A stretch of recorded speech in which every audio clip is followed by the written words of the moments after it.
আর ৮ মাসের মতো সময় বাকি আছে ২০২৬ বিশ্বকাপ মাঠে গড়াতে। এরই মধ্যে ৪৮ দলের মধ্যে বিশ্বকাপে জায়গা নিশ্চিত করেছে অর্ধেকের বেশি দল। অক্টোবরের উইন্ডো শেষ হওয়া পর্যন্ত বিশ্বকাপে জায়গা পাকা করেছে ২৮টি দল।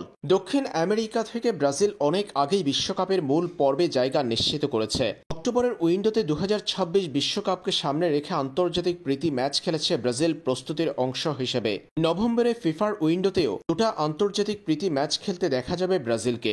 বিশ্বকাপের আগে যে কটা আন্তর্জাতিক প্রীতি ম্যাচ রয়েছে সেগুলোতে বিশ্বকাপের জন্য স্কোয়াডের যাচাই বাছাই করবেন কার্লো আনচেলত্তি।